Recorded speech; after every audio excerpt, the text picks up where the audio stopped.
पाणिपरासो यद्भद्रं तन्नासो।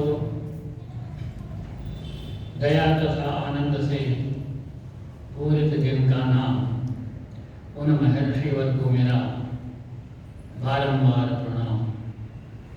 वेद की दिव्य ज्योति जगाई सदा, भक्ति सिखलाई शिव सच्चिदानंद की। मंत्र स्वाधीन दाता पढ़ाया प्रथम, कुप्रथा भिन्नता भेद की बंद की। नारियों को दिलाया उचित सत्य फिर, की प्रगति बंद छल छंद पाखंड की। आर्य नर नारियों प्रेम से बोलिए जय श्री पूज्य ऋषिवर दयानंद की जय। श्रद्धा के योग मात्र शक्ति तथा उपस्थित भद्र पुरुषों, दीपावली महर्षि दयानंद का निर्माण दिवस है। सायंकाल 7 बजे जब सूर्य अस्त हो गया, उसी समय ज्ञान कर्म और उपासना का सूर्य भी भारत के अंदर अस्त हो गया। एक दीपक बुझ गया, लाखों चिरागों को जलाकर। एक सूरज छुप गया, लाखों सितारों को जलाकर। अंग्रेजी के कैलेंडर के हिसाब से 30 अक्टूबर 1883 महर्षि दयानंद का निर्वाण दिवस है और आज 30 अक्टूबर ही है। तो इस प्रकार से आज जो प्रचलित पंचांग है, कैलेंडर है, उस हिसाब से महर्षि दयानंद का निर्वाण दिवस है। महर्षि दयानंद के निर्वाण के संबंध में उनके अंतिम क्षणों का वर्णन कवि वरप्रकाश जी, जिनकी एक बड़ी बहुत ही ज्यादा प्रचलित बहुत प्रसिद्ध कविता अभी बेटी आयुषी ने आपके सम्मुख प्रस्तुत की और जिनको आर्य समाज ने कवि रत्न की उपाधि से विभूषित किया, उन्हीं कविवर प्रकाश चंद्र के महर्षि दयानंद के संबंध में एक कविता का एक छंद जो उन्होंने उनके मृत्यु से संबंध से लिखा है, उसके साथ मैं आज की अपनी बात प्रारंभ करूंगा। कविवर प्रकाश लिखते हैं, यूं तो कितने ही महापुरुष हुए दुनिया में, कोई गुरुदेव दयानंद सा देखा न सुना। देह दीपक प्रकाश जबकि बुझने वाला था, कहने को थी दीवाली, सच तो ये दिवाला था। आर्य जनता के हृदय पे रहती घबराहट, किंतु ऋषिराज के मुख पर थी मंजू मुस्काहट। शांत मन हो महर्षि जी वचन ये उच्चारे, तेरी इच्छा हो पूर्ण हे परम पिता प्यारे। देखते दृष्टि ये गुरुदत्त को हुई हैरानी, जो कि नास्तिक परम हो गए आस्ते ज्ञानी। स्वामी महाराज की प्रतिभा प्रकांड पहचानी, झुक के चरणों में बोले प्रेम भरी ये वाणी। यूं तो कितने ही महापुरुष हुए दुनिया में, कोई गुरुदेव दयानंद सा देखा न सुना। कोई गुरुदेव दयानंद सा देखा न सुना। ये वास्तविकता है कि कोई गुरुदेव दयानंद सा देखा न सुना। उनका समस्त जीवन का प्रत्येक क्षण हमारा मार्ग प्रशस्त करते हैं, हमारा प्रकाशमान करते हैं। लेकिन उनके जो महाप्रयाण हुआ है, उस महाप्रयाण के पथ के ऊपर जो प्रकरण आए, जो घटनाएं आई, वो भी आश्चर्यचकित कर देने वाली थी। वो भी अपने आप में अद्भुत थी। 31 मई 1883 को महर्षि दयानंद ने शाहपुरा से जोधपुर के लिए प्रस्थान किया। जब जोधपुर के लिए प्रस्थान किया तो जो उनके शुभचिंतक थे, जो उनके भक्त थे, उन्होंने उनसे अनुरोध किया कि महाराज, जोधपुर के महाराजा जो हैं वो भोग विलास में लिप्त हैं और व्यवस्था राज की अच्छी नहीं है, अव्यवस्था फैली हुई है। चारों तरफ झूठ, फरेब, छल और कपट है। ऐसी स्थिति में आपका जोधपुर जाना उचित नहीं है, आपकी जान को खतरा हो सकता है। तो महर्षि दयानंद ने सुना, मुस्कुरा दिए। महर्षि दयानंद के जीवन का सिद्धांत था, उसे करके छोड़ो जो दिल में ठनी हो, निडर हो, इरादे का पक्का धनी हो और धर्म रक्षा में जिसकी छाती तनी हो। और इस बात को ध्यान में रखते हुए महर्षि दयानंद ने मुस्कुराते हुए उत्तर दिया कि मेरी उंगलियों को मोमबत्ती बना करके अगर जला भी डाला जाए तब भी मैं सत्य से नहीं डिगूंगा, सत्य के मार्ग पर ही चलता रहूंगा। और इस बात को ठान करके महर्षि दयानंद जोधपुर पहुंच गए।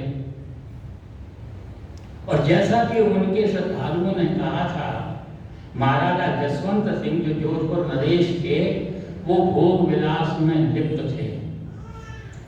वो वहां के वैश्याओं के रास रंग में लिप्त थे। अव्यवस्था थी, स्वार्थ था, कुटिलता थी, छल था, फरेब था।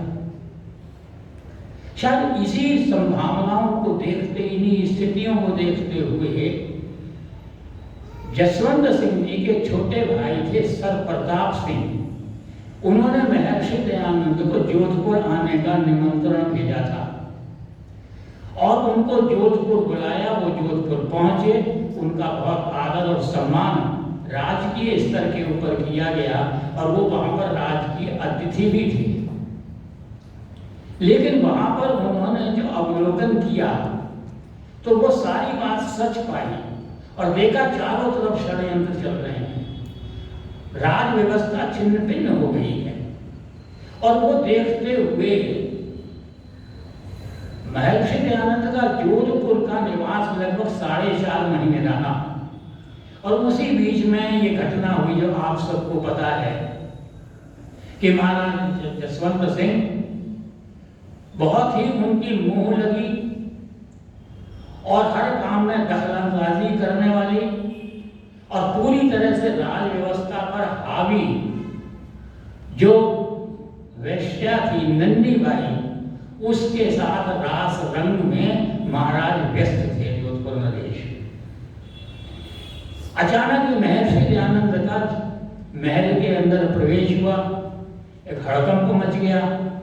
सेवकों ने तुरंत आकर के निवेदन किया महाराज से कि महाराज स्वामी दयानंद जी पधारे। एक हड़बड़ा हुई, जल्दी हुई। महाराज ने कहा जल्दी से इस वैश्या को यहाँ से हटाओ, पालकी में बैठाओ, इस कमरे से बाहर करो, उनकी निगाह में ना आए। और इस हड़बड़ाहट के अंदर महाराजा जसवंत सिंह ने जिस पालकी में नन्ही बाई बैठ गई थी उस पालकी को अपना कंधा दे दिया। और ये दृश्य महर्षि दयानंद ने देख लिया और महर्षि दयानंद ने कहा राजन, शेरों और कुतियों का कोई साथ नहीं होता। यह वाक्य शूल की तरह से हृदय में चुभा नंदी बाई के और एक प्रतिशोध की ज्वाला उसके अंदर जगी। उसने महाराज के रसोई के जगन्नाथ को साम दाम दंड भेद से काम लिया, उसको भय दिया, लालच दिया, डराया, धमकाया और वो बेचारा निरीह प्राणी उनकी बातों में आ गया।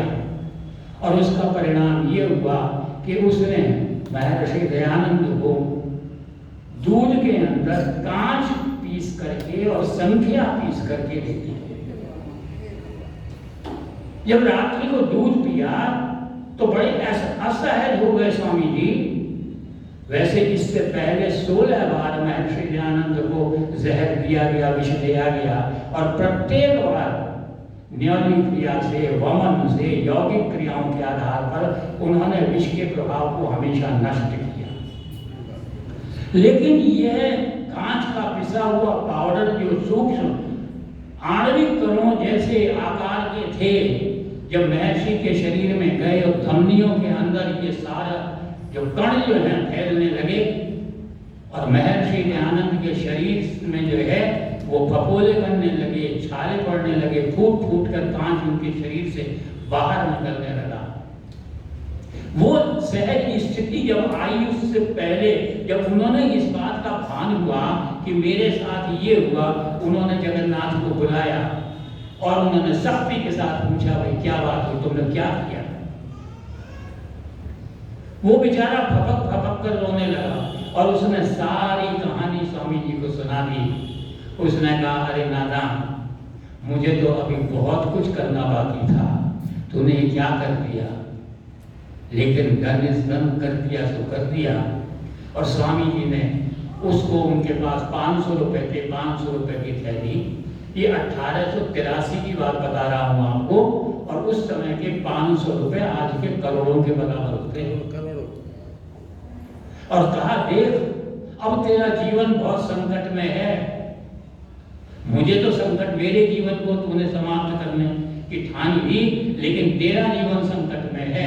तो इसी समय जोधपुर को अंधेरी रात में, काली अमावस्या की रात है, निकल जा, कोई तुझे नहीं पहचान पाएगा, और केवल जोधपुर रात को मत पार करना, वरना महाराजा जोधपुर तुझे कहीं ना कहीं से ढूंढ निकालेंगे और तुझे मौत के घाट उतार देंगे। तो सीधा नेपाल भाग गया। अपने घातक को अभय दान देने का यह उदाहरण विश्व के अंदर, विश्व के इतिहास में कोई दूसरी तरफ नजर नहीं आता। क्षमा की बात करते हैं, अनेकों महापुरुषों ने क्षमा की बात करी, अनेकों मतांतरों के अंदर क्षमा की बात कही गई, और कहते हैं सबसे अच्छा क्षमा का जो सिद्धांत है वो ईसाइयों के अंदर है कि कोई आपके दाहिने को गाल पर चपत मारे तो बायां भी आगे कर दो। उस क्षमा को महर्षि दयानंद ने 16 बार विषपान करके हमेशा विष देने वाले व्यक्ति को क्षमादान दिया, और अंत में उनके जीवन के घातक को उसको अभयदान प्रदान किया, धन से उसका, जिससे उसकी जीविका चलती रहे। यह क्षमा का उदाहरण न भूतो न भविष्यति कहीं भी देखने को नहीं मिलता। इधर ये कार्य हुआ, उधर जैसे मैंने कहा उनके शिष्यों ने वास्तविकता कही थी कि जोधपुर जो है वो षड्यंत्रों की नगरी था। एक बहुत मुंह लगे दरबारी थे जसवंत सिंह के फैयाज खान, और वैष्णव मत के, वैष्णव पीठ के पुजारी थे। उन दोनों के षड्यंत्रों के परिणाम स्वरूप क्या हुआ कि जो निदान, जो उपचार महर्षि दयानंद का होना चाहिए था वो नहीं हुआ। विपरीत दिशा में, उल्टी दिशा में जो है उनका चिकित्सा जो है होने लगी।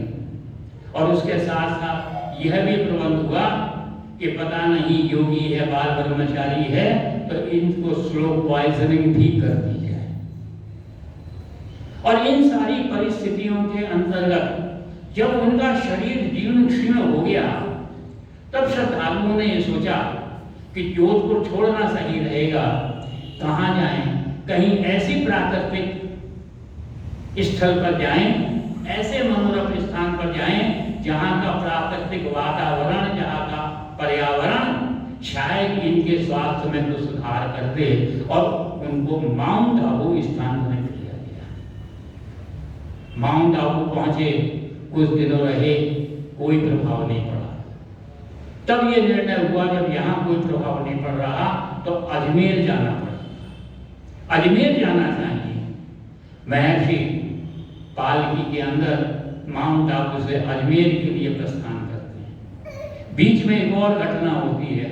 महर्षि के एक बहुत बड़े भक्त और श्रद्धालु जो डॉक्टर थे, राजकीय सेवा में थे, सिविल सर्जन थे, वो रास्ते में उनको मिले।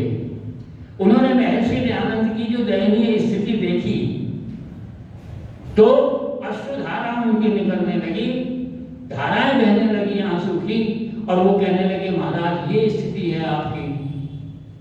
दयानंद ने पूछा तुम कैसे? बोले मेरा स्थानांतरण माउंट आबू हो गया है, वहां पर ज्यादा बीमारियां चल रही हैं, इसलिए मेरी सेवाओं को वहां नियुक्ति दी गई है, मैं अजमेर से आ रहा हूँ। लेकिन अब मैं स्वयं जाने के स्थान पर महाराज अपना त्याग पत्र भेजूंगा और मैं आपके साथ चलूंगा, आपकी सेवा करूंगा और आपको जो है स्वस्थ करने का प्रयत्न करूंगा। महर्षि दयानंद का मनोबल देखिए। महर्षि कहते हैं मेरे एक की सेवा करोगे, वहां सैकड़ों जो है लोग ही तुम्हारा इंतजार कर रहे हैं। उनको तुम्हें सही करना है, स्वस्थ करना है। ना जाने कितने रोगियों को तुम मौत के मुंह से बाहर निकालोगे। इसलिए जरूरी ये है कि मैं तुम्हें निर्देश देता हूं कि तुम त्याग पत्र देने के स्थान पर, जहां तुम्हारा गंतव्य स्थान है, वहां जाओ और वास्तविक रूप से मानवता की सेवा करो। ये तब की मानसिकता है महर्षि दयानंद की, जब मौत उनके सामने खड़ी हुई थी। 1843 में जब दयानंद मूल शंकर थे, तब उनकी बहन का देहांत हो गया। बहन उससे बहुत ज्यादा प्यार करते थे। थोड़े दिनों के बाद चाचा की मृत्यु हो गई। चाचा इनसे बहुत प्रेम करते थे, स्नेह करते थे। शायद परिवार में सबसे ज्यादा स्नेह इनको चाचा से मिला था। लेकिन इन दोनों मृत्युओं को देख करके दयानंद जड़वत रहे, मूर्ति बनकर रह गए। एक आंसू की बूंद ने भी उनकी आंखों को गीला नहीं किया और मूल शंकर के सामने प्रश्न उठा मृत्यु के रहस्य का। क्या है मृत्यु? क्या है मृत्यु के बाद का आफ्टर डेथ की लाइफ क्या है? ये एक प्रश्न में मूल शंकर के सामने आया और उससे थोड़े दिनों पहले ही वो चिरपरिचित घटना जिसको हर व्यक्ति जानता है, एक बच्चा जानता है कि शिवलिंग के ऊपर चूहा चढ़ा था शिवरात्रि की रात्रि को। और तब महर्षि दयानंद के मन में जिज्ञासा जगी थी सच्चे शिव की, सच्चे ईश्वर की, सच्चे शंकर की जानकारी प्राप्त करने की। इन दोनों सच्चे ईश्वर के बारे में जानने की जिज्ञासा और मौत का रहस्य जानने का प्रश्नवाचक चिन्ह लेकर के मूल शंकर घर से बाहर निकले। कौन सा कष्ट था जो उन्होंने नहीं सहा जीवन के अंदर। लोग कहते हैं कि मर्यादा पुरुषोत्तम श्री राम का सबसे ज्यादा आदर्श जीवन, संघर्षमय जीवन उनके 14 वर्ष का वनवास था और उस वनवास को याद दिलाता है महर्षि दयानंद का संपूर्ण जीवन।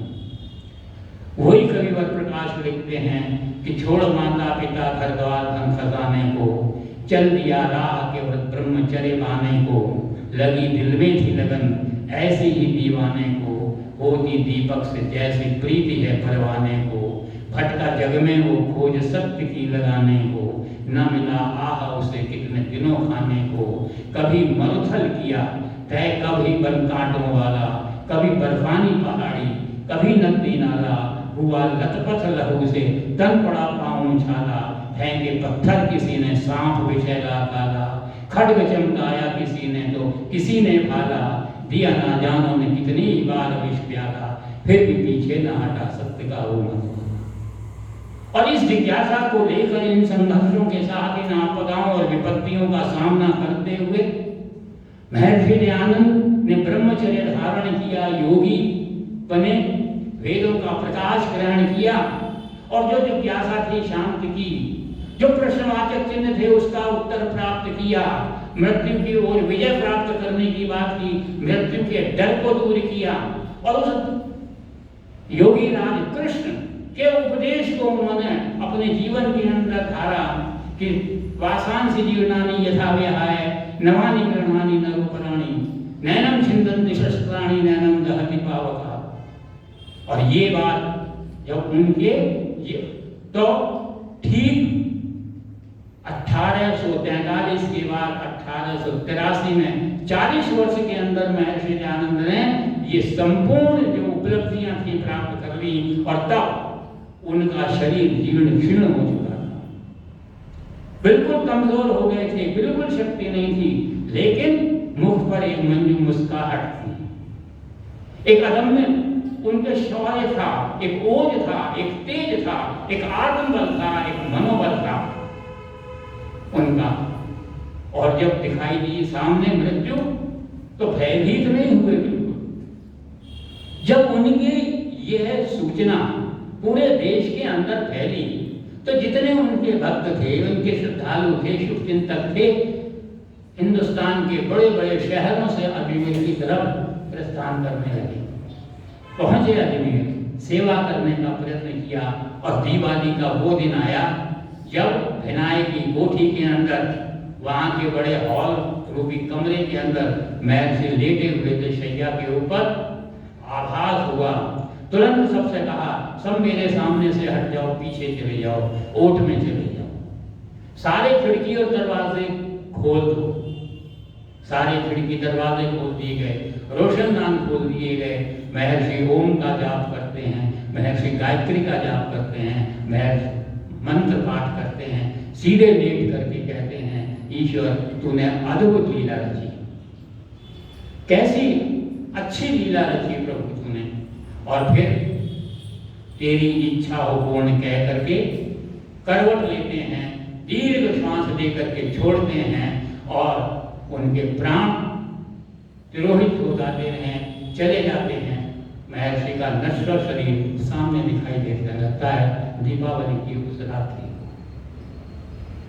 तो उनकी, जैसा मैंने कहा कि उनके जीवन की के अंतिम पथ पर जब प्रयाण किया, वो घटनाएं भी जो हैं वो असाधारण घटनाएं हुई, जिसके अंदर उन्होंने उपदेश दिया, जिसके अंदर उन्होंने आदेश दिया, जिसके अंदर उन्होंने जो है मृत्यु को सहर्ष वरण किया, मृत्यु को स्वीकार किया, हंसते हंसते स्वीकार किया। और जब वो घटना घट रही थी तब उनके एक शिष्य थे, उस समय के एक विख्यात वैज्ञानिक थे, रसायन विज्ञान के प्रोफेसर थे, वो पंडित गुरुदेव विद्यार्थी, वो पीछे नहीं हटे, ओट में ऐसे स्थान पर खड़े हो गए जहां पर कि वो इस दृश्य को देख सके। वो महर्षि दयानंद के प्रति अगाध श्रद्धा रखते थे, लेकिन थे नास्तिक, और महर्षि दयानंद ने अनेकों तर्कों से, विवेक के द्वारा, ज्ञान के द्वारा, उनको प्रमाणों के द्वारा उनको ईश्वर की उपस्थिति का आभास कराने का प्रयत्न किया। और गुरुदत्त कहते हैं, महाराज आपके तर्क अकाट्य हैं, आपके प्रमाणों को कोई काट नहीं सकता, लेकिन मेरा मन नहीं मानता कि ईश्वर है। लेकिन तो महर्षि दयानंद कहते हैं, मन तो तब मानेगा जब उस परम पिता की तुम्हारे ऊपर कृपा होगी।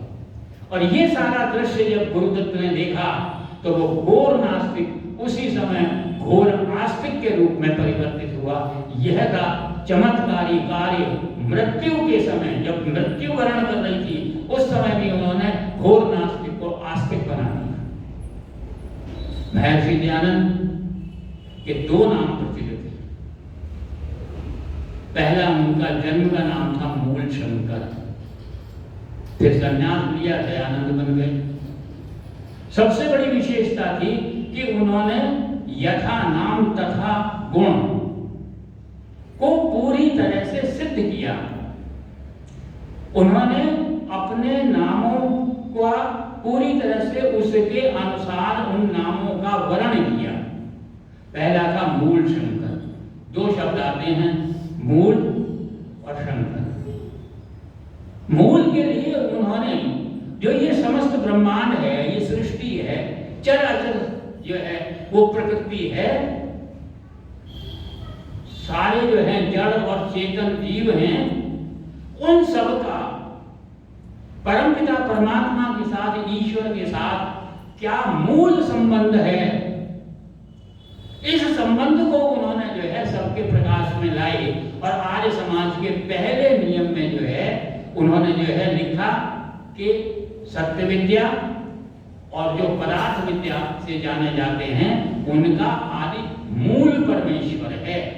तो इस प्रकार से उन्होंने अपने नाम के पहले शब्द को चरितार्थ किया और उससे हमारा मार्ग प्रशस्त किया। और दूसरा है शंकर। असली शंकर की खोज में ही तो भक्से निकले थे और असली शंकर के बारे में, असली ईश्वर के बारे में उन्होंने पूरी जानकारी प्राप्त की और हमें वो समस्त ज्ञान प्रदान किया कि भाई ईश्वर ये है। दूसरे नियम में गुण बताए हैं आर्य समाज के और उन्होंने कहा इसी की पूजा करो, इसी को नमस्कार करो। और उन्होंने यज्ञ के अंदर जहां नमस्ते करने की बात है, नमस्कार करने की बात है, वहां अंत में संध्या के अंदर कौन सा मंत्र हमको दिया? नमः शंभवाय च मयोभवाय च नमः शंकराय च मयस्कराय च। इस प्रकार से उन्होंने यहाँ पर जो है शंकर नाम को जो है वो संस्कार किया, सिद्ध किया। दूसरा नाम है दयानंद। दयानंद में पहला अक्षर भी दया है और दूसरा दा है और दूसरा अक्षर भी दा है। तो संसार को अपने जीवन के प्रारंभ से लेकर अंत तक महर्षि दयानंद ने हमको दिया ही दिया, लिया कुछ नहीं। हमारा व्यक्तिगत जीवन कैसा हो, हम कैसे सुख सुविधाओं का उपभोग करें और कैसे परमानंद की प्राप्ति, मोक्ष की ओर उन्मुख हो चलें, तो उसका मार्ग हमको दिया। हमारा आदर्श परिवार कैसा हो, किस प्रकार से हम अपने परिवार को आदर्श बनाएं, यह रास्ता भी महर्षि दयानंद ने हमको दिया। हमारा समाज सभ्य हो, सुदृढ़ हो, मजबूत हो, तो उसके लिए उन्होंने समाज की एक रूपरेखा बनाई और आर्य समाज के रूप में एक रोल मॉडल समाज के सामने प्रस्तुत किया कि इस प्रकार की संस्थापना के साथ, इस प्रकार के व्यवस्था के साथ हमारा समाज होना चाहिए। जो समाज सभ्य समाज होगा, सुसंस्कृत समाज होगा और मजबूत समाज होगा। यह उन्होंने हमको प्रदान किया। और फिर राष्ट्र उद्धारक तो थी। देखा राष्ट्र के लिए सबसे पहली जरूरत क्या है, तो सबसे पहली जरूरत जो है उन्होंने क्या देखी कि देश गुलाम है, पराधीन है। इन पराधीनता की बेड़ियों के लिए आवश्यक है स्वतंत्रता संग्राम को तीव्र करना। तो उन्होंने ऐसी ज्योति जगाई, ऐसी चेतना जगाई कि आर्य समाज पूरा का पूरा समूचा आर्य समाज जो है वो स्वतंत्रता संग्राम में कूद पड़ा। और कांग्रेस के प्रेसिडेंट हुए पट्टाभी सीतारमैया और उन्होंने ये कहा कि स्वतंत्रता संग्राम के अंदर भाग लेने वाले स्वतंत्रता सेनानियों में 80% से अधिक आर्य समाजी थे। यह दिया उन्होंने राष्ट्र को, उस राष्ट्र उद्धारक। तो उन्होंने द अक्षर जो है, जो प्रारंभ है, अंत में अंत तक देते आए। जैसे मैंने कहा कि अपने घातक को जीवन दान दे दिया, नास्तिक को आस्तिक बना दिया, यह दिया उन्होंने। और अब शब्द आते हैं दो, दया तथा आनंद। तो दया, उनका संपूर्ण जीवन जो है वो दया से ओतप्रोत है। नारियों की स्थिति को देख करके दयानंद रोते थे। गौओं की हत्याएं होते हुए देख करके दयानंद गौ करुणानिधि में लिखते हैं, ईश्वर को उल्हाना देते हैं। जो ईश्वर का परम भक्त है वो ईश्वर को कभी उल्हाना नहीं दी। वो एक बार जिंदगी में उल्हाना दी उन्होंने, जिसको उन्होंने गौ करुणानिधि में लिखा कि हे परमपिता परमात्मा, तेरा ये कैसा न्याय है कि ये मूक पशु जो हैं इनका जो है वध हो रहा है, इनकी हत्याएं हो रही, ये निर्दोष पशु पक्षी हैं, इनकी हत्याएं क्यों हो रही? किसी ने तलवार का वार किया, किसी ने नाग फेंका, सांप फेंका उनके ऊपर, किसी ने पान के अंदर जो है जहर लगा करके पान का बीड़ा उनको दिया। हर प्रकार के आक्रमण, कभी उनके ऊपर कीचड़ फेंकी गई, कभी एक व्यक्ति का मुंह काला करके गले पर बैठा करके दयानंद लिख करके दिया। कितना प्रवोक किया इस सोसाइटी ने दयानंद। लेकिन दयानंद का भाव दया से ओतप्रोत रहा। जब कहा महाराज आपका अपमान कर रहे हैं लोग, आप पर कीचड़ डाल रहे हैं, आपको गालियां दे रहे हैं, तो बोले जब शांत हो जाएंगे तो ठीक बात करने लगेंगे कि महाराज आप नीच बता रहे हैं। बोले मैं भी तो यही कहता हूँ जनता जायते शूद्र।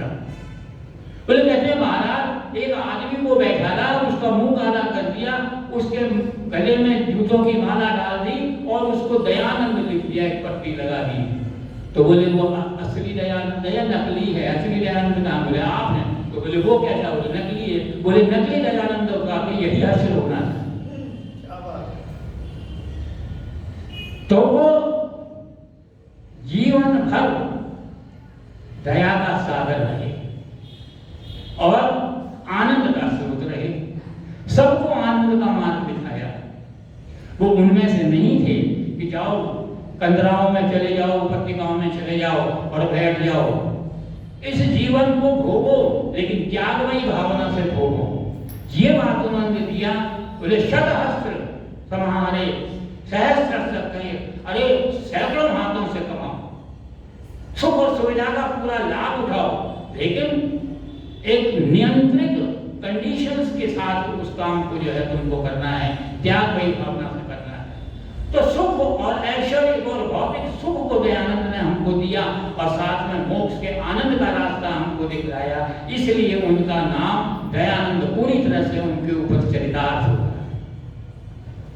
दयानंद को हम देखते हैं कि दयानंद एक योगी के रूप में हमारे सामने आते, दयानंद एक ब्रह्मचारी के रूप में हमारे सामने आते हैं, दयानंद एक समाज सुधारक के रूप में हमारे सामने आते हैं, दयानंद एक देश उद्धारक के रूप में सामने आते हैं, दयानंद दलितोद्धारक के रूप में हमारे सामने आते हैं, और दयानंद एक सन्यासी के रूप में हमारे सामने आते हैं। अब सन्यासी का प्रारूप सामने आते ही क्या होता है? सन्यासी कौन होता है? जो हिमालय की कंदराओं में चला जाए, सारे संसार को छोड़ दे और ईश्वर भजन भक्ति करता रहे, साधना करता रहे। लेकिन दयानंद उन सन्यासियों में नहीं थे। दयानंद ने सन्यासी के लिए आवश्यक गुण क्या गुण हैं?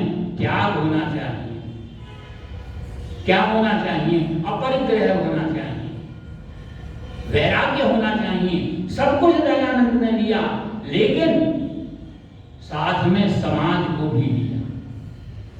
उन्होंने समाज को सामने रखा और उन्होंने ये बात कही कि संध्या और उपासना करते रहोगे, केवल इससे मोक्ष नहीं मिलेगा।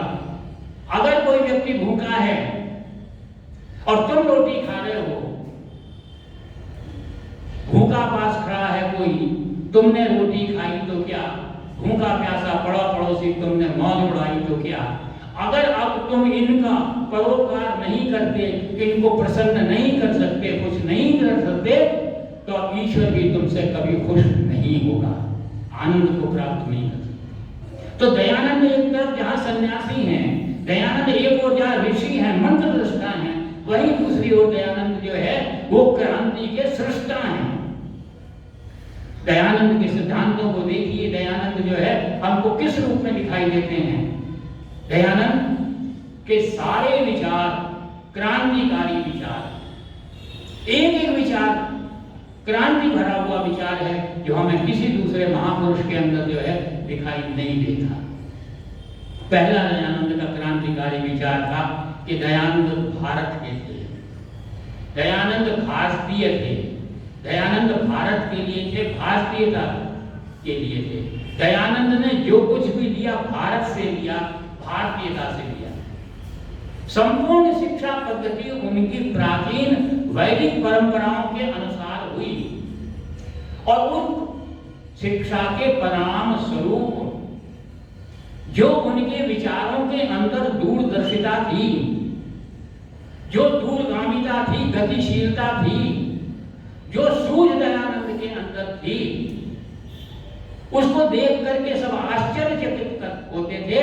और ये इस बात को सिद्ध करती है कि जीवन के अंदर, विचारों के अंदर दूरदर्शिता के लिए, दूरगामिता के लिए, दूरगतिता के लिए, सूझबूझ के लिए, डायनेमिक होने के लिए हमें पश्चिमी संस्कृति की ओर तरसने की आवश्यकता नहीं है, उस ओर झांकने की आवश्यकता नहीं है।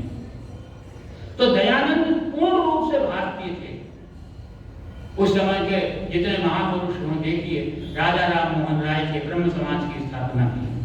तो राजा राम मोहन राय ने जो ब्रह्म समाज की स्थापना की, वो एकेश्वरवाद को मानते थे, लेकिन पाश्चात्य संस्कृति से उन्हें कोई आपत्ति नहीं थी। और बल्कि वो पाश्चात्य शिक्षा पद्धति जो मैकॉले ने देश को लगातार चिरस्थायी रूप से गुलाम बनाने के लिए लागू की थी भारत के अंदर, उस शिक्षा पद्धति के राम मोहन राय समर्थक थे। गुरुदेव देवेंद्र नाथ ठाकुर, गुरुदेव रविन्द्रनाथ टैगोर के पिता, सामाजिक और धार्मिक जगत के अंदर अपना स्थान रखते थे, लेकिन ब्रिटिश सत्ता से विरत नहीं हो सके, उससे अलग होने की उनकी स्थिति नहीं थी। केशव चंद्र सेन थे, जिनके कारण ब्रह्म समाज के बाद प्रार्थना समाज जो है उसकी स्थापना हुई। उन्होंने तो पाश्चात्य संस्कृति को ब्रह्म समाज और प्रार्थना समाज के अंदर जो है लागू करके दिखा दिया। कोई भारतीयता के अंदर पैठ नहीं कर सकता। स्वामी विवेकानंद की बात करूं मैं आपको, कहते हैं भारत के धर्म की ध्वजा को उन्होंने विदेशों में जाकर के फहराया। लोग मंत्रमुग्ध हो गए उनके भाषण को सुनकर के। जो उन्होंने जो एक प्रचलित संबोधन था, my dear ladies and gentleman, और उन्होंने कहा my dear American brothers and sisters, और तालियां बज गईं। एक जादू सा कर दिया उन्होंने।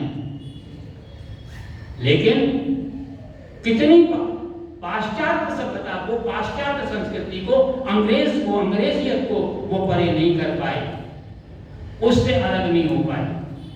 और वहां पर उन्होंने क्या किया, जब वहां पर अपने मिशन की स्थापना की, अपने मठ स्थापित कर रहे थे, अपने शिष्य और शिष्याएं जो हैं बनाते चले जा रहे थे, उसी समय अमेरिका के दक्षिण में ट्रिनिडाद है और दूसरे देश हैं, अनेक देश ऐसे हैं जो जहां पर सामूहिक रूप से हिंदुओं को ईसाई बनाया जा रहा था, लेकिन विवेकानंद की दृष्टि उस ओर नहीं पड़ी।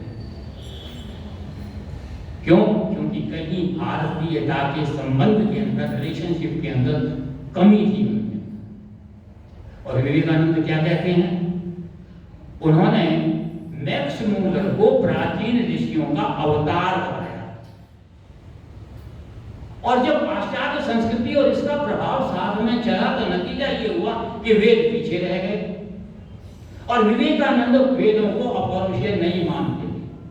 विवेकानंद जब महात्मा हंसराज जी के पास पहुंचे और उन्होंने वहां स्पष्ट रूप से कहा कि मैं वेदों के अपौरुषेय होने को स्वीकृति नहीं प्रदान करता, मैं वेदों को प्रामाणिक नहीं मानता। और दूसरी ओर महर्षि दयानंद का मूल आधार वेद थे, और वेदों के आधार पर ही उन्होंने, मतलब उनका, और उनसे एक बार केशव चंद्र सेन ने कहा, महाराज आप इतने बड़े विद्वान हैं और आपके लिए तो बहुत आसान है, बहुत सहज अंग्रेजी सीख लीजिए और विदेशों में जाकर के वेदों का प्रचार करिए। तो उन्होंने कहा ये सही है कि अंग्रेजी ऐसी भाषा है जो बहुत आसानी से सीखी जा सकती है, कोई समस्या नहीं है, बहुत सहजता के साथ सीख सकता हूँ। लेकिन मेरे अपने देश भारत के अंदर जो अंधविश्वास है, जो अविद्या का अंधकार है, जो ढोंग है, पाखंड है, ये जो फैला पड़ा है, इससे मेरा मन दुखी होता है। पहले मेरा काम अपने देश को सही करने का है। इसलिए मैं कहता हूं कि महर्षि दयानंद भारत के थे, भारतीयता के लिए थे और भारत से ही उन्होंने लिया, भारत से लेकर के उन्होंने जो है समूचे विश्व के प्रकाश की जो टॉर्च थी, मशाल थी, वो हमारे हाथ में जो है। तो ये सबसे बड़ा क्रांतिकारी विचार जो था वो उनका था। दूसरा क्रांतिकारी विचार क्या था, क्या भावना थी उस वक्त? जहां कहीं धर्म के आप आश्रम में जाइए, मठ में जाइए, पीठ में जाइए, क्या प्रमाण होता था? यह संस्कृत में लिखा हुआ है। प्रमाण ये दिया जाता है, यह संस्कृत में लिखा हुआ है। महर्षि दयानंद ने इसका विरोध किया और उन्होंने कहा संस्कृत में लिखे हुए सभी ग्रंथ शास्त्र नहीं बन सकते, आर्ष ग्रंथ नहीं बन सकते। उन्होंने कहा कि परमपिता परमात्मा ने ईश्वर मनुष्य का मार्ग प्रशस्त करने के लिए हर प्रकार का ज्ञान वेदों के अंदर दिया, लेकिन इस ज्ञान की व्याख्या ऋषियों मुनियों ने वेदांगों के रूप में की, ब्राह्मण ग्रंथों के रूप में की, उपनिषदों के रूप में की। ये स्वीकार है। समाज व्यवस्था कैसी हो, राज्य व्यवस्था कैसी हो, वेदों के सिद्धांत के अनुसार स्मृति हमारे सामने आई, ये ठीक है। और हमारा मार्गदर्शन सही कौन करता है? हमारा इतिहास करता है। वो कहते हैं वैदिक इतिहास के जो प्रमुख 2 ग्रंथ हैं, रामायण, और रामायण में भी वाल्मीकि कृत रामायण और महाभारत जो वेद व्यास के द्वारा लिखा गया था, यह ही केवल मात्र आर्ष ग्रंथ हैं, यही शास्त्र के रूप में स्वीकृत हैं। क्योंकि महाभारत के पश्चात षड्यंत्रों के फलस्वरूप, निजी स्वार्थों के कारण भारतीय संस्कृति का, वैदिक संस्कृति का पतन करने के लिए संस्कृत के अनेक ग्रंथ लिखे गए और वो ग्रंथ कभी भी शास्त्र नहीं माने जा सकते। तो यह एक क्रांति उन्होंने अपने विचार की उस समय जो है प्रस्तुत की। तीसरा क्या था? कोई भी धार्मिक संगठन चले जाइए, कोई मत, कोई पंथ चले जाइए, कोई संप्रदाय चले जाइए, क्या था? बाबा वाक्यम प्रमाणम। जो गुरुदेव ने कह दिया वो सही है, जो बाबा जी ने कह दिया वो सही है, जो कुरान में लिखा वो सही है, जो बाइबल में लिखा वो सही है। तो बाबा वाक्यम प्रमाणम का उन्होंने विरोध किया और उन्होंने क्या कहा? इससे काम नहीं चलेगा, वैज्ञानिक सोच का जो है विकास होना चाहिए। और वैज्ञानिक सोच के लिए उन्होंने कहा कि बुद्धिवाद का सहारा लेना पड़ेगा हमको तर्क और विवेक की कसौटी पर प्रत्येक प्रश्न का, जीवन के, समाज के प्रत्येक समस्या का हम अगर उत्तर चाहते हैं, समाधान चाहते हैं, तो हमको क्या करना होगा? हमको वैज्ञानिक सोच अपनानी होगी। और वैज्ञानिक सोच बुद्धि को अति बुद्धिवादी व्यक्ति थे। जबकि जितने मत थे, जितने संप्रदाय थे, क्या कहते थे कि धर्म में अकल का दखल नहीं चलता। आज भी यही कहा जाता है। आप कहीं चले जाइए, किसी प्लेटफॉर्म पर चले जाइए, आप कोई प्रश्न करेंगे, बोले नहीं, यहां अकल का दखल नहीं चलेगा, जो बात कही उसको मान लो। तो उन्होंने ये कहा कि वैज्ञानिक सोच जो है वो स्थापित करनी चाहिए। क्या कहा नीतिकार ने? आहार नित्या भय में सामान्य एतत् मशूरि नराणाम धर्मो ही एको अधिको विशेषो धर्मेण हीना पशुहि समान। उन्होंने कहा खाना है, भोजन है, आहार है, निद्रा है, सोना है, भय है, डर लगना है, मैथुन है, ये सारे पशुओं में और मनुष्यों में समान हैं। धर्म एक ऐसी चीज है जो इनसे अलग है। तो धर्म की व्यवस्था कैसे हो, धर्म का ज्ञान कैसे हो, धर्म की स्थापना कैसे हो? तब उन्होंने मार्ग अपनाया कि भाई सत्य, असत्य, अहिंसा, हिंसा, न्याय, अन्याय, उचित, अनुचित, इनको सामने रख करके देखो क्या ठीक है, फिर उसको अपनाओ। और फिर उसके अपनाने के बाद जो मार्ग तुम्हारे सामने आएगा वो धर्म होगा। तभी उन्होंने कहा यह तो अभ्युदय निष्क्रिय सिद्धि सधर्म वेद के इस बात को, इस मान्यता को उन्होंने हमारे सामने प्रस्तुत किया। तो ये कब होगा? जब हमारा बुद्धि जो है काम करेगी। और इसीलिए उन्होंने निर्देश दिया गायत्री मंत्र का पाठ करो। क्यों? क्योंकि उसके अंदर तुम बुद्धि की प्रार्थना करते हो, वेदांत करते हो, प्रत्यादि करते हो, ईश्वर से कामना करते हो, क्योंकि इसके बिना आगे काम नहीं चल सकता। तो यह क्रांतिकारी विचार केवल दयानंद का था कि बुद्धिवाद को ग्रहण करो, और बुद्धिवाद को ग्रहण करने के साथ वैज्ञानिक सोच रखो। और इसके साथ साथ और उन्होंने कहा कि धर्म के अंदर क्या प्रचलित है। अभी मस्जिद में जाओगे तो वो कहेंगे रोजे रखो, नमाज रखो। बाइबल में वहां जाओगे, चर्च के अंदर वहां अलग बात। कहीं जाओगे कि भाई यहाँ पर जो है पूजा करो, पाठ करो, घंटे घड़ियाल बजाओ, ये सब कुछ हो। बोले ये सब धर्म के अंतर्गत नहीं आते। तो धर्म के अंतर्गत क्या आता है, ये इसका निर्णय वैज्ञानिक सोच के आधार पर जो है आपको करना होगा। और एक और मान्यता थी दयानंद के समय में, और वो क्या थी? अकर्मण्यता। बिल्कुल निठल्ला समाज को बना दिया गया था कि राजी हैं हम उसी में जिसमें तेरी रजा है, जाहि बिदरा के राम का ही बिदरा, अजगर करे ना चाह करी, पंछी करे ना काम, दास मधुका कह गए सबके दाता। महर्षि दयानंद ने कहा इससे काम नहीं चलेगा, पुरुषार्थ करना पड़ेगा। उन्होंने जीवन को पुरुषार्थ चरैवेति का सूत्र जो है वो हमारे सामने रखा।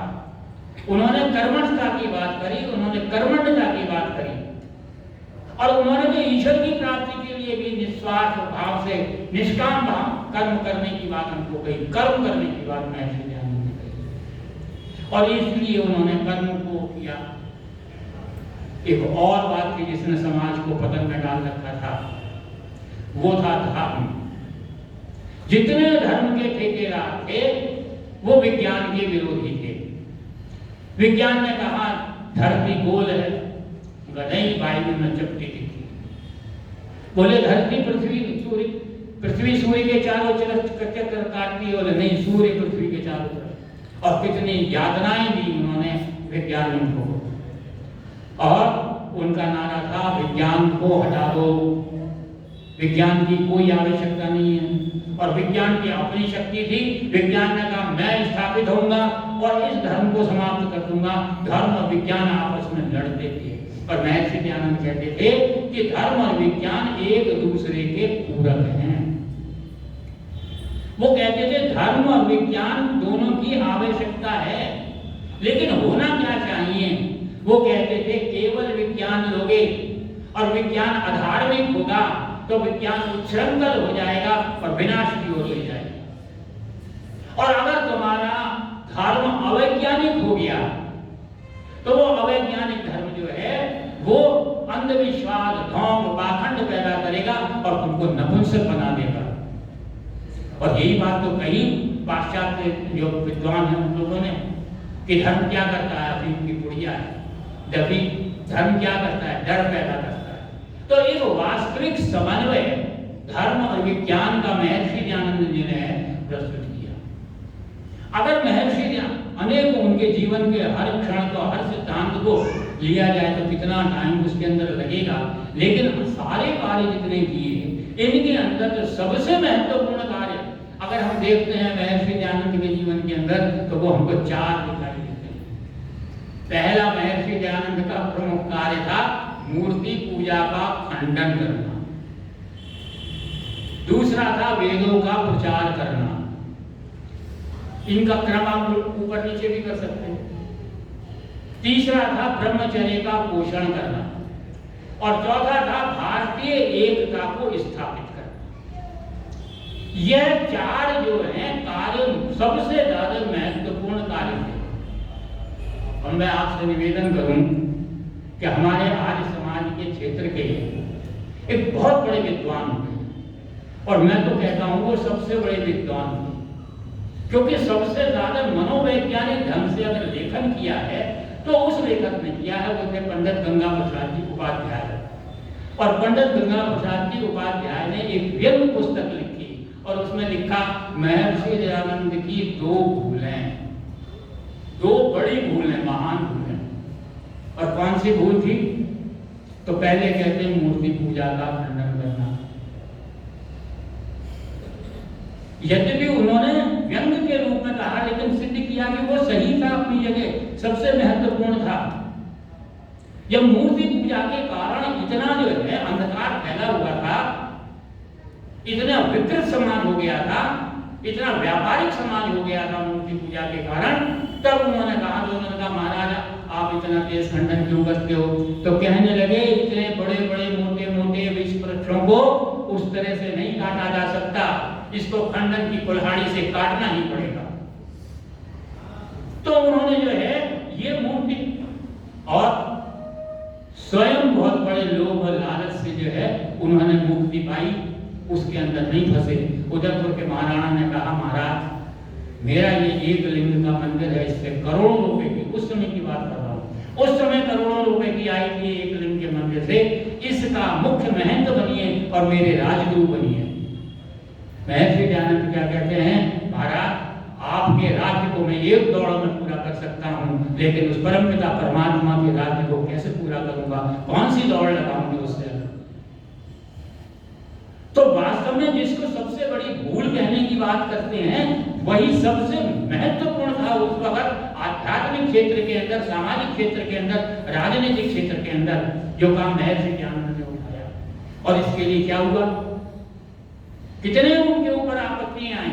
मैंने आपको कितने, एक नहीं सैकड़ों उदाहरण मिलेंगे कि इस समाज ने, इस सोसाइटी ने कितना प्रोवोक किया महर्षि दयानंद को।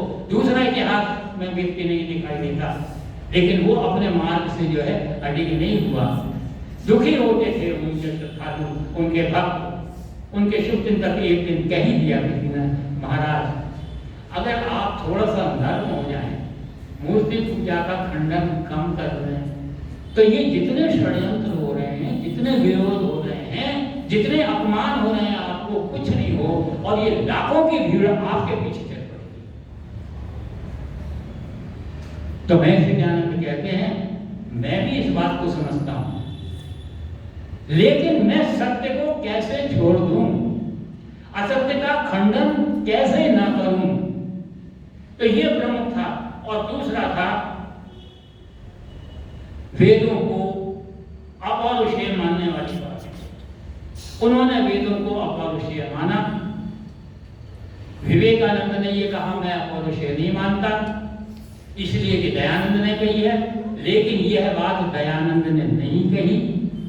प्राचीन वैद, समस्त वैदिक काल के ऋषि मुनि एक स्वर में जो है वेदों को अपौरुषेय मानते हैं। और अब ये सिद्ध हो चुका है और सिद्ध हो रहा है कि वेदों के अंदर समस्त ज्ञान जो है वो उपलब्ध है। हर प्रकार का ज्ञान जो है वेदों के अंदर। दयानंद जितना अनूठा था, कितना अनुपम था, जो बात कहीं दिखाई नहीं देती वो दयानंद के अंदर दिखाई देती है। दयानंद जो है वो, जैसा मैंने कहा कि धर्म में अकल के दखल की जगह कहता है धर्म में अकल का दखल ही होना चाहिए। धर्म ने, दयानंद ने अपना कोई संप्रदाय, कोई मत, कोई धर्म नहीं चलाया। कहा मैं तो वेदों की बात करता हूं, मेरा अपना कुछ नहीं है, जो कुछ है सब वेदों से प्राप्त है, और वेद ईश्वर की देन है। मेरा अपना कुछ नहीं है, कोई अपना मत, कोई अपना पंथ उन्होंने जो है नहीं चलाया, कोई अपना मठ नहीं बनाया, कोई अपना आश्रम नहीं बनाया, कोई अपनी पीठ नहीं बनाई, कोई संप्रदाय अपना नहीं बनाया, कोई उत्तराधिकारी अपना नहीं बनाया। महर्षि दयानंद ने आर्य समाज की स्थापना लोगों के कहने पर की, लेकिन स्पष्ट रूप से कर दिया कि भाई गड़बड़ झाला मत कर लेना, दूसरों की तरह से मत हो जाना, वरना सब अनर्थ हो जाएगा। और 2 बातें वहां पर कही कि मैं तो सत्य की बात करता हूं, अगर तुम सत्य से अडिग हुए, चेतावनी दी आर्य समाजियों को कि अगर तुम सत्य से इतर हुए, अगर तुमने सिद्धांतों से समझौता किया, तो मैं तुम्हारा भी खंडन करूंगा। तो यह बल, मनोबल अगर किसी का था तो वो महर्षि दयानंद का था। उन्होंने कोई अपना संप्रदाय नहीं बनाया। और ये कितनी विनम्रता थी उनके अंदर कि मैं तो बच्चे वेद की बात करता हूँ, कोई और अच्छी बात कहे तो स्वीकार कर लेते। उनकी सबसे बड़ी विशेषता थी, जो हम दूसरे मतांतरों के अंदर, धर्माधिकारियों के अंदर, धर्म के ठेकेदारों के अंदर हर एक का कोई उत्तराधिकारी होता है, हर एक का कोई साधन निकट होता है। आज के भी देख लीजिए, जितने देवी देवता जो हैं, कुछ जेलों के अंदर बंद हैं, कुछ जेलों से बाहर घूम रहे हैं, सबके कोई ना कोई अंतरंग हैं, विशिष्ट हैं। लेकिन महर्षि दयानंद से ना कोई बहुत दूर था और ना महर्षि दयानंद के कोई बहुत ज्यादा निकट था। दयानंद ने गुरुडम का पूरी तरह से खंडन किया, वरना दयानंद बहुत बड़ा गुरु बन सकता था। दयानंद ने सबको अवसरों की समानता प्रदान की। दयानंद ने कहा यज्ञ सबके लिए है, दयानंद ने कहा शिक्षा सबके लिए है, दयानंद ने कहा वेद सबके लिए है, दयानंद ने कहा धर्म सबके लिए है। और हमारे समाज ने क्या किया? उस समय क्या सामाजिक व्यवस्था थी? कितना दलित थे, बदलित हो रहे थे, जिनको आज हम अनेकों नामों से पुकारते हैं। वो जो निम्न कोटि के, निम्न स्तर के लोग थे, कितना अत्याचार अन्याय उनके ऊपर हो रहा था कि एक नाई जो है वो स्वामी जी को अपनी श्रद्धा के साथ रोटी बना के ले आया। स्वामी जी का महाराज आप मेरी बनाई हुई रोटी ग्रहण करेंगे? ये क्यों नहीं करूंगा, लाओ। स्वामी जी चाव से खाने लगे। कोई दूसरा व्यक्ति, अरे महाराज आपने ये क्या किया? क्या किया? आप नाई की रोटी खा लो। बोले नाई की नहीं, गेहूं की रोटी खा लो। उसने बड़े शुद्ध भाव से, बड़ी सफाई के साथ, बड़ी स्वच्छता के साथ, बड़ी श्रद्धा के प्रेम के साथ वो बना करके लाया और गेहूं की रोटी लाया। मैं गेहूं की रोटी खाऊंगा। और सबसे जो तीन अवस्था के अंदर अगर कोई था जो सबसे ऊपर होना चाहिए समाज के अंदर, वो सबसे ज्यादा प्रचलित था, और वो थी स्त्री जाति। वेद कहता है मातृवान, पितृवान, आचार्यवान पुरुषो वेद। वेद जो है क्या कहता है कि माता सबसे ऊपर होती है। वो मनु स्मृति के अंदर लिखते हैं यत्र नार्यस्तु पूज्यम तेन मनुते तत्र देवता। जहां नारियों का सम्मान होता है वहां देवता निवास करते हैं। कामायनी के अंदर जो है जयशंकर प्रसाद लिखते हैं नारी तुम केवल श्रद्धा हो, विश्वास रजत नर्पक तल में, पीयूष स्रोत से बहा करो जीवन के सुंदर संसद में। और कितनी दुर्दशा थी नारी की। कोई कहता था ये ड्राइंग रूम की जो है सजावट की डॉल है, गुड़िया है। कोई कहता था ये पैरों की जूती है। कोई कहता था स्त्री के अंदर आत्मा ही नहीं होती। और इन सब बातों को देख करके राष्ट्रकवि मैथिली शरण परेशान हुए और उन्होंने क्या कहा उस राष्ट्रीय कवि ने कि अबला जीवन आए तुम्हारी यही कहानी, आंचल में है दूध और आंखों में पानी। इस बात को समझा महर्षि दयानंद ने, और महर्षि दयानंद ने सबसे बड़ा उपकार, सबसे बड़ा उद्धार अगर किसी का किया तो स्त्री जाति का किया। कहते हैं विरजानंद से जब शिक्षा प्राप्त कर रहे थे, एक दिन साधना में लिप्त थे, एक कोई युवती आई, उसने स्वामी जी का तेज देखा, ओज देखा, वो उनके प्रति श्रद्धा से नतमस्तक हो गई। स्वामी जी की आंख खुली तो स्वामी उनका जो है दयानंद के चरण स्पर्श कर दिए। इधर चरण स्पर्श कर दिए, दयानंद आश्चर्यचकित हो गए। अरे ये क्या अनहोनी हो गई, जिस माता के मुझे पैर छूने चाहिए थे वो मेरे पैर छू गई। कितने आत्मग्लानि से दयानंद भरे, और नतीजा क्या हुआ कि अब मुझे पश्चाताप करना पड़ेगा। और 3 दिन अज्ञात अवस्था में जाकर के साधना करते रहे और अपने इस जो ग्लानि थी उसको उन्होंने समाप्त किया। और इधर गुरुदेव जो थे, विरजानंद जी जो थे, वो छटपटा रहे थे, दयानंद कहाँ चला गया, मेरा शिष्य कहाँ चला गया, क्या हो गया। तीसरे दिन आए, भाई क्या बात हुई, दयानंद कहाँ अंतर्ध्यान हो गए। सारी कथा कहानी सुना दी। धन्य हो गया वो गुरु अपने शिष्य से। दूसरा है, एक स्थान पर महर्षि को एक नवयुवती आई और उसने कहा महाराज मैं आप जैसा पुत्र चाहती हूँ। दयानंद कहे तू मेरी माता है, मैं तेरा पुत्र हूँ। जा रहे थे अपने शुभचिंतकों के साथ, श्रद्धालुओं के साथ, छोटे छोटे बच्चे खेल रहे थे, धूल से सने हुए थे, मट्टी से सने हुए थे। एक छोटी सी बालिका को देखा और उस बालिका के आगे आकर के नतमस्तक हो गए, सर झुका करके उसको नमस्ते करी। लोग कहने लगे महाराज ये क्या करते हो, आप तो बुत परस्ती के खिलाफ हो, आप तो व्यक्ति की पूजा, मूर्ति की पूजा का विरोध करते हो, फिर ये क्या कर रहे हो? फिर बोले ये मातृशक्ति है, हमें इसके प्रति श्रद्धा से नमन करना चाहिए, इनके प्रति आदर भाव रखना चाहिए। और दुर्दशा कितनी थी, समय की घड़ी जो है वो तेजी से भाग रही है। पूरी बात ना कह करके एक जो उनके जीवन की बहुत ही विदारक घटना है वो आपके सामने प्रस्तुत करता हूं कि एक गंगा की शीतल रेती के ऊपर महर्षि समाधि अवस्था में बैठे हुए थे। तो बड़ी सामान्य शब्दों के अंदर लिखी हुई है, इसलिए व्याख्या की आवश्यकता नहीं है कि गंगा पे एक दिन समाधि लगाए, वो बैठे थे ज्योति से ज्योति मिलाए, खुली आंख तो एक देखा नजारा, सुनाते हुए बहती है अश्कधारा।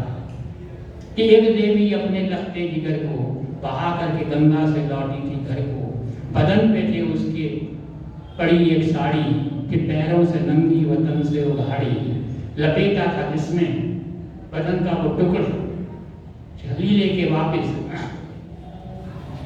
तो ये उसमें कहा आधी साड़ी पहन करके वो चली थी।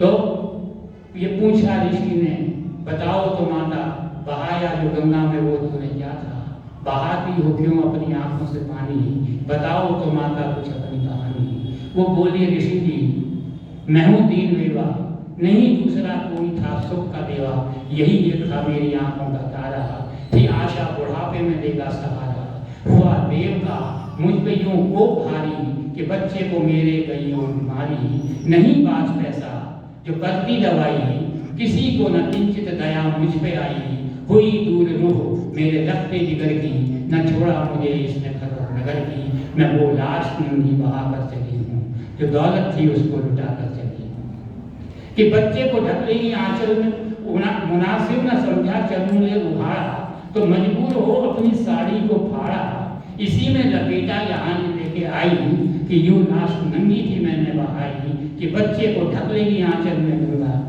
कफन के बिना रहता मैं, कफन के बिना रहता तन मेरा गंगा, चली लेके वापिस इसे जोड़ लूंगी, कफन से बदन को मैं फिर ढांक लूंगी। सुनी जो ऋषि ने दुख की कहानी, नहीं रुक सका उनकी आंखों का पानी, न बहना की मृत्यु के आंसू बहा, चचा भी मरे तो नहीं डगमगाए, वतन की गरीबी पे वो रोए इतना, कि चेतक के मरने पर प्रताप जितना, तो मुक्ति के साधन पे ठोकर लगाई, वो दर्द वतन की बना फिर दवाई, गरीबी हटाने की कर दी तैयारी, वो हंस हंस के विष पी गया भूमिया।